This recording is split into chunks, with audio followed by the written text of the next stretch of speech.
तो बच्चों, आज हम कक्षा 8वीं में एक कविता है, उस कविता का अध्ययन करेंगे। इस कविता को सर्वेश्वर दयाल सक्सेना जी ने लिखा है, लेकिन उससे पहले मैं आप लोगों से एक बात करना चाहता हूँ। जैसे आज पहली बार मुझे ऐसा लग रहा है कि मुझे शीतल ठंडी हवा ने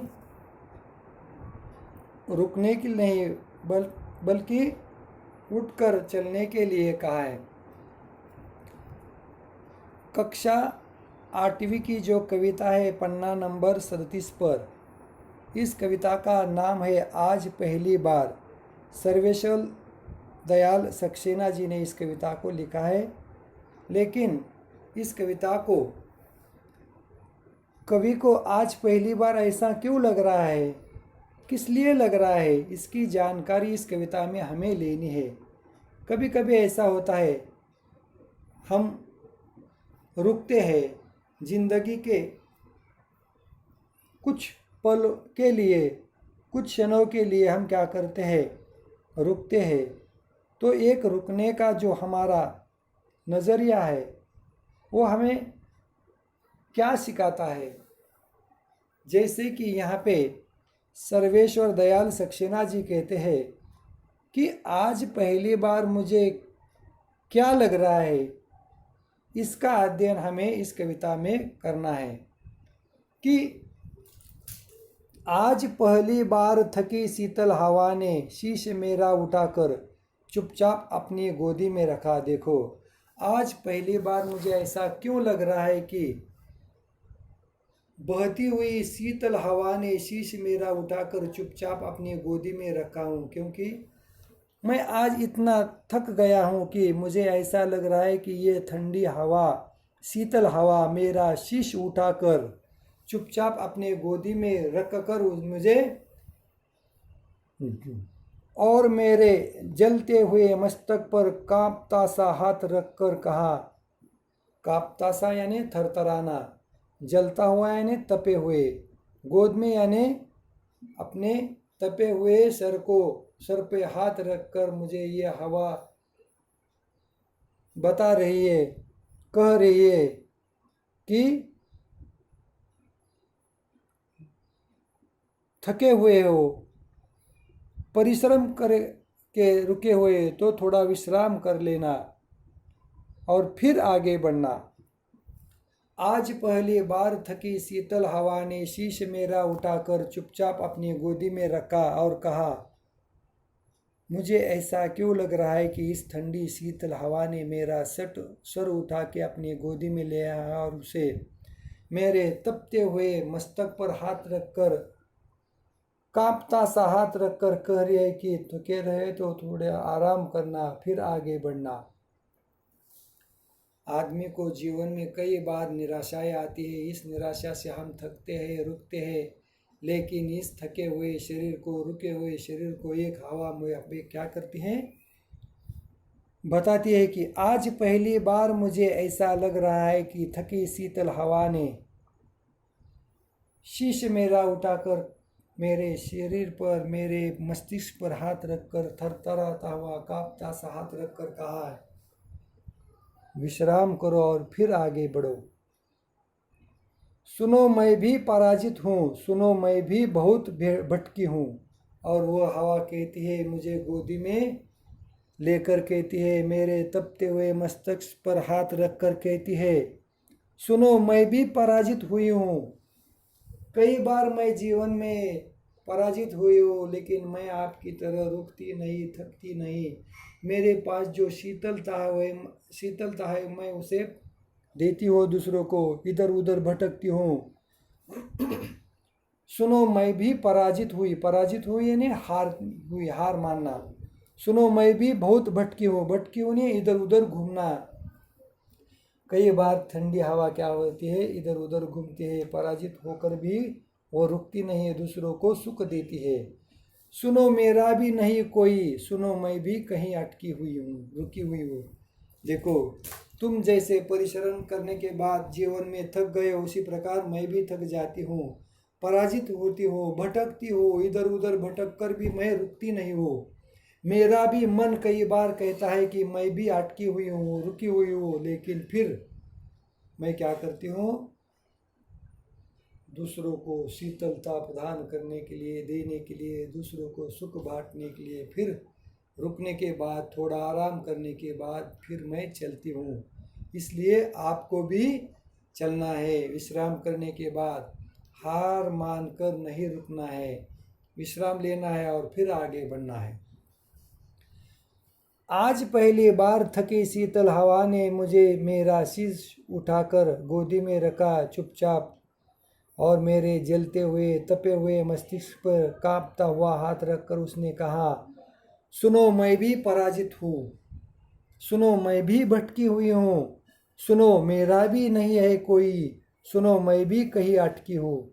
और वो लेखक को बताती हूँ, आपकी तरह मैं भी थक जाती हूँ, आपकी तरह मैं भी विश्राम करती हूँ, लेकिन रुकती नहीं हो, मायूस नहीं होती हो, नाराज नहीं होती हो। फिर आराम करने के बाद, विश्राम करने के बाद फिर तेजी से आगे बढ़ती हूँ।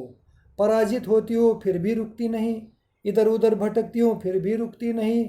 मेरा भी कोई नहीं, मुझे ऐसा कई बार लगता है, लेकिन फिर भी मैं अटक कर, रुक कर, खड़े होकर मैं क्या करती हूँ, आगे बढ़ती हूँ, चलती हूँ। आगे कहती है हवा उसे, पर न जाने क्यों पराजय ने मुझे शीतल किया।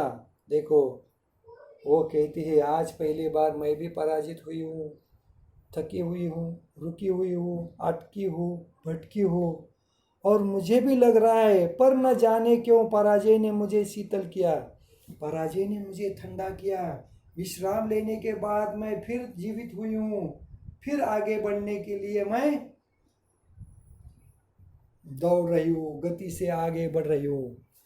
पर न जाने क्यों पराजय ने मुझे शीतल किया, विश्राम दिया, ठंडा किया, और फिर आगे बढ़ने के लिए उत्साहित किया, प्रेरित किया, और हर भटकाव ने गति दी आगे बढ़ने के लिए। भटकाव यानी आगे बढ़ने का भाव। इधर उधर घूम जाने के बाद जब मैं रुकती हूँ ना, तो मुझे शीतलता, ठंडी हवा मुझे क्या करती है, आगे बढ़ने के लिए उत्साहित करती है, प्रेरित करती है। पर न जाने क्यों पराजय ने मुझे शीतल किया, और हर भटकाव ने गति दी आगे बढ़ने के लिए, मुझे प्रेरित किया आगे बढ़ने के लिए। और न जाने मैं आगे बढ़ती हूँ, आगे बढ़ने को मुझे इस शीतल हवा ने प्रेरित किया। पर न जाने क्यों पराजय ने मुझे शीतल किया, और हर भटकाव ने गति दी। ये मेरा इधर उधर भटकाव है ना, भटकना, रुकना, अटकना, फिर आगे बढ़ना, भटकाव ने मुझे क्या किया, गति दी, इधर उधर बढ़ने के लिए, आगे बढ़ने के लिए प्रेरित किया। नहीं कोई था मेरा, फिर भी मैं आगे बढ़ गई। देखो, मायूस होकर हमें रुकना नहीं है। जीवन में कई बार हम पराजित होते हैं, फिर आगे बढ़ते हैं, भटकते हैं, फिर राह पर आते हैं, अटकते हैं, फिर अपनी राह चलते हैं।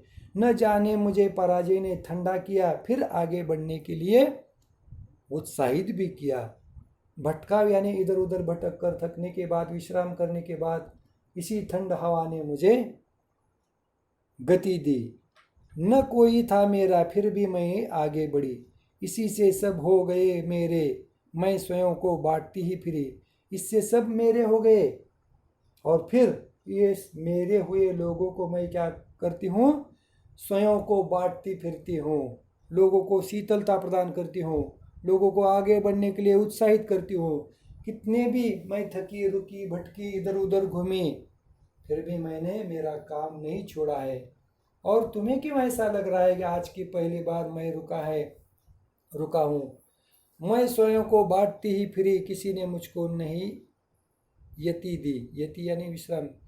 इतना मैं इधर उधर घूमने के बाद, भटकने के बाद, अटकने के बाद, रुकने के बाद मैंने सबको शीतलता प्रदान की, विश्राम दिया, आराम दिया, फिर भी लोगों ने मुझे कभी बांटा नहीं, मुझे विश्राम नहीं दिया, मुझे गति नहीं, यति नहीं दी, मुझे सुख शांति से बैठने नहीं दिया। मेरा जो ये विश्राम है ना, फिर आगे बढ़ने के लिए मुझे उसने प्रेरित किया। मैं स्वयं को बांटती ही फिरी, इधर उधर स्वयं को बांटती हुई मैं फिरी हूँ। किसी ने मुझे कुछ नहीं कहा, किसी ने मुझे रुकने के लिए नहीं कहा, किसी ने मुझे नहीं यति दी, यानी विश्राम नहीं दिया, फिर भी मैं रुकी नहीं। फिर भी मैं लोगों से बातें करती हूँ, उन्हें शीतलता प्रदान करती हूँ। जो तपे हुए लोग हैं, जो रुके हुए लोग हैं, उनका सर लेके मैं अपने गोदी में लेकर उन्हें बताती हूँ, थोड़ी देर के लिए विश्राम करो, फिर आगे बढ़ो। पर न जाने क्यों पराजय ने मुझे शीतल किया और हर भटकाव ने गति दी। नहीं कोई था मेरा, फिर भी मुझे ऐसा क्यों लग रहा है कि मैं आगे बढ़ूँ, किसी के लिए रुकूँ नहीं, किसकी राह नहीं देखूँ, सबके लिए सुख बांटते मैं फिरूँ। यही हवा की अच्छी बात। कवि को आज पहली बार ऐसा लग रहा है कि इतना हवा भटकती है, अटकती है, रुकती है, शीतलता प्रदान करती है, विश्राम करती है, फिर आगे बढ़ती है, फिर भी उसका दुख कोई नहीं बांटता है। फिर मैं ही ऐसा मायूस करके क्यों बैठूं? मैं स्वयं को बांटती ही फिरी, किसी ने मुझको नहीं यति दी, यति यानी विश्राम नहीं दिया। लगा मुझको उठाकर कोई खड़ा कर गया, और हवा की यही बात मुझे ऐसा लग रही है, मुझे यानी लेखक को, कि किसी ने मुझे उठाकर खड़ा किया, संभाला था किसी ने मुझे, उसी ने मुझे आगे बढ़ने की भी प्रेरणा दी। और सर्वेश्वर दयाल सेक्शन आगे कहते हैं, लगा मुझको उस हवा से आज पहली बार लगा मुझको उठाकर किसी ने खड़ा कर गया, किसी ने मुझे खड़ा कर दिया और मेरे दर्द को मुझसे बड़ा कर गया। मेरा जो दर्द है, दुख है, उसे कई ज़्यादा बड़ा किया, खड़ा कर मुझे बड़ा कर दिया। मेरा खड़ा करने के बाद, उठकर खड़े होने के बाद मेरा जो दुख दर्द था वो सब मैं भूल गया।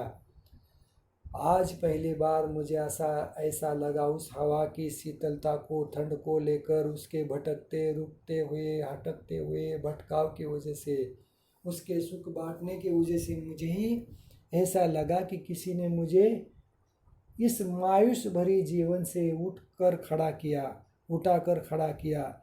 लगा मुझको किसी ने पहली बार कोई खड़ा कर गया और मेरे दर्द को मुझसे बांटा, बड़ा कर गया आज पहली बार, यानी इस दुख भरे दर्द को मुझसे बड़ा किया।